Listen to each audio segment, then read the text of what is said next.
नमस्कार. वास्तू या सदरामध्ये मी माधवी कुलकर्णी तुम्हा सगळ्यांचं मनपूर्वक स्वागत करते.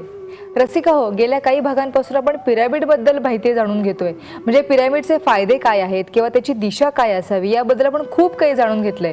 पण अजूनही पिरॅमिडचे खूप काही फायदे आहेत जे आपल्याला आजही जाणून घ्यायचेत.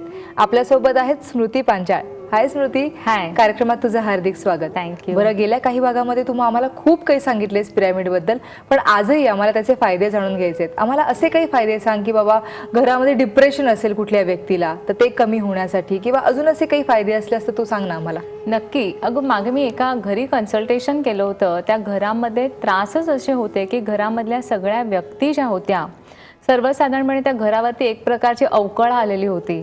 त्या घरामधल्या व्यक्ती ज्या होत्या त्यांना काही काम करावं असं वाटत नव्हतं. लहान मुलं जी होती तीही स्लो होती खूप. तर त्या घरामधल्या ज्या कर्त्या व्यक्ती होत्या, थोड्या वयोवृद्ध अशी स्त्री होती, त्यांनी कन्सल्टेशनसाठी बोलवलेलं होतं. त्या म्हणाल्या आमच्याकडे अगदी धन वैभव सुखसंपत्ती आहे, मात्र आत्ताचं आमचं जे लाईफस्टाईल आहे, म्हणजे जगण्याचं जे दैनंदिन आमचं जे वागणं आहे, याच्यामध्ये आम्हाला घरामध्ये खूपसं म्हणजे अगदी असं डल असं वाटतंय. आमच्या घरातली लहान मुलं जी अजूनपर्यंत चांगली 80-90% मिळवत होती ती अचानकपणे 60-70% आली. घरामध्ये माझी सूनबाई आहे. सूनबाई म्हणते मला काही कामच करावं असं वाटत नाही. आणि मुलगाही, त्यालाही त्याच्या ऑफिसमध्ये तितकं असं काम करावं असं वाटत नाही. तर मला काहीतरी दोष निर्माण झाल्यासारखा वाटतोय घरामध्ये.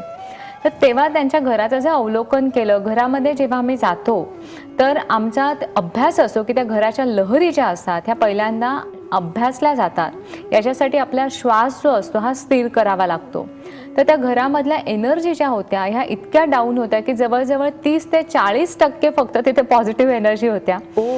तर अशा वेळेला त्या घरामध्ये आपण काय उपाय करावा, तर अतिशय सोपा उपाय त्यांना मी सांगितला की त्यांना सांगितलं की तुम्ही तुमच्या घर जे आहे याच्यामध्ये ॲमेथिस्ट आणि क्लिअर क्वार्ट्जचे मोठाले पिरॅमिड जे आहेत हे आपण इथे बसवूया.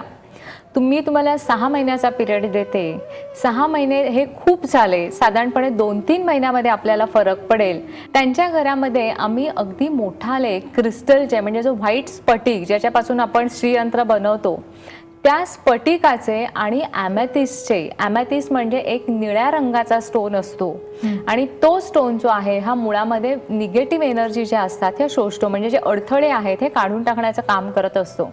तर ह्या 2 स्टोनचे चांगले मोठमोठाले पिरॅमिड जे आहेत हे त्यांच्या वास्तूच्या 4ही कोपऱ्यांमध्ये बसवले. त्याचबरोबर प्रत्येक रूम जे आहे या प्रत्येक रूमचे जे 4 कोन येतात या कोनामध्ये हे पिरॅमिड बसवले गेले. त्याच्यानंतरच जवळजवळ 1 ते 1.5 महिन्यामध्येच त्यांचा त्या मॅडमचा फोन आला की आमच्या घरामध्ये पुन्हा चांगलं प्रसन्न वातावरण झाल्यासारखं दिसतंय. सगळ्या व्यक्ती ज्या आहेत त्यांचा दैनंदिन कारभार जो आहे हा पुन्हा मला व्यवस्थित झाल्यासारखा दिसतोय. तर 2 महिन्यातच तो फरक. 2 महिन्यात नक्की. कारण आपल्या वास्तूमधल्या लहरी ज्या असतात या कधीही पॉझिटिव्ह होऊ शकतात आणि तितक्याच कधीही निगेटिव्ह होऊ शकतात. कधी कधी काय होतं की आपल्या घरामध्ये काही व्यक्ती येतात किंवा काही कारणास्तव दुसऱ्या जागी जातो. काही वेळेला दुसऱ्याच्या इव्हिलाइज किंवा जेलसी आपण ज्याला म्हणू शकतो अशा प्रकारच्या एनर्जी आपल्याबरोबरही आपल्या घरात येतात आणि दुसऱ्या व्यक्ती आपल्या घरी येतात त्यांच्यामुळेही आपल्या घरामध्ये तशा उत्पन्न होतात. तर या काढणं आवश्यक असतं आणि त्याच्यासाठी सगळ्यात पॉवरफुल म्हणजे हे स्फटिकाचे आणि ॲमेथिस्टचे पिरॅमिड जे तुम्ही तिथे लावलेत तर त्याचा आपल्याला निश्चितच फायदा होतो. पण आता समजा आपल्याकडे ॲमेथिस्ट आहे आणि स्फटिक समजा आहे, पण त्याचा पिरॅमिड नसेल आपल्याकडे, फक्त स्फटिक असतील किंवा ॲमेथिस्ट काही लोकांकडे असतात असे, ते जर असतील तर ते घालण्यासाठी समजा अंगठी आपण त्याची करून घातली तर त्यासाठी काही विचारावं लागतं का? नाही, त्याच्यासाठी हे सेमी प्रेशियस स्टोन जे आहेत हे कुठल्याही ग्रहाच्या अनुषंगाने नाही आहेत. तर ते आपण घातले तर चालतात, मात्र पिरॅमिड हे वास्तूमध्ये ठेवण्यासाठीच असतात. तर त्याचा तुम्ही तिथे वापर करू शकतो. सर्वसाधारणपणे लहान मुलांचे जे स्टडी टेबल आहेत त्यांच्यावरती ह्या स्फटिकाचे जे पिरॅमिड आहेत त्याचा आपण निश्चितच वापर करू शकतो. त्याच्यामुळे काय होतं की ह्या पिरॅमिडमुळे लहान मुलांचा कॉन्फिडन्स जो आहे, कॉन्सन्ट्रेशन जे आहे किंवा डिसिजन पॉवर आहे हे वाढीला लागण्यासाठी त्याचा आपल्याला निश्चितच फायदा होतो. त्यामुळे त्याच्या स्टडी टेबलवरती तुम्ही वापर करू शकता. पिरॅमिडमध्ये दुसरे येतात एल शेपचे कॉपरचे पिरॅमिड. ते तर अतिशय महत्वाचे असतात. अच्छा. आजकाल आपण ज्या फ्लॅट सिस्टीममध्ये राहतो, तर फ्लॅट सिस्टीममध्ये काही वेळेला होतं की आपली बेडरूम जी आहे, आपल्या बेडरूमवरती दुसऱ्याचं टॉयलेट बाथरूम आलेलं असतं. काही वेळेला रूम चेंज केल्या जातात, त्यांचं एखादा किचनचा पार्ट जो आहे हा आपल्या डोक्यावरती येतो. तर आपल्या बेडरूमवरती अग्नी जो आहे हा कधीही प्रज्वलित होऊ नये, त्यामुळे आपल्या रिलेशनशिपवरती त्याचे वाईट परिणाम होतात.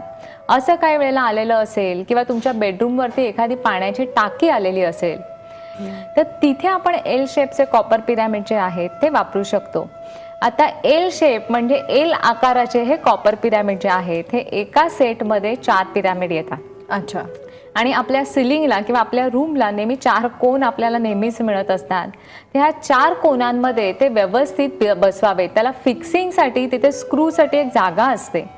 तर ते आपण तिथे बसवले तर आपल्याला आपली रूम तर आजकाल हलवता येत नाही फ्लॅट सिस्टीममध्ये. बरोबर. त्यामुळे एल शेप कॉपर पिरॅमिडचा जर आपण वापर केला तर हा जो दोष आहे, हा दोष जो आहे हा निश्चितच आपण तिथे काढू शकतो. म्हणजे हे दोष जर आपल्याला कायमचे घालवायचे असतील तर हे काही जे काही उपाय आहेत त्या उपायानुसार आपण हे दोष आपण आरामात पिरॅमिड काय आहे किंवा काही या वस्तू ज्या आहेत याच्यामध्ये मला पुन्हा पुन्हा सांगावंसं वाटतं की ह्या वस्तू घेताना मुळामध्ये एखाद्या कन्सल्टंटच्या सल्ल्याने घ्या. अगदीच. किंवा चांगल्या ठिकाणून घ्या. कारण याच्यामध्ये आता मुंबई सारख्या ठिकाणी आपण बघायला गेलं तर धारावीमध्ये सगळ्याच्या डुप्लिकेट वस्तू बनवल्या जातात. अगदीच. मुळामध्ये पिरॅमिडचे आपण मगाचपासून सांगतो की त्याचा जो कोन जो आहे हा व्यवस्थित असणं अतिशय आवश्यक असतं. त्याचा जर कोन चुकला गेलेला असेल तर त्या प्रकारच्या लहरी निर्माण होणार नाहीत. इव्हन पिरॅमिडमध्ये सांगायला गेलं तर याच्यामध्ये दुसरे बफर्सचे पिरॅमिड्स येतात. अच्छा.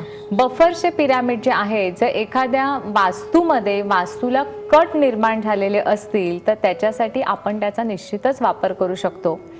सर्वसाधारणपणे आपण जे फ्लॅटमध्ये आपल्याला वेडेवाकड्या आकारामध्ये जे घरं मिळतात, तर वास्तू नियम जे आहेत याच्याप्रमाणे चौकोनी आणि आयताकृती आकाराची जी घरं आहेत ही व्यवस्थित समजली जातात. तर हे 2 कोन किंवा जे कट निर्माण होतात हे काढण्यासाठी या बफर पिरॅमिडचा वापर केला जातो.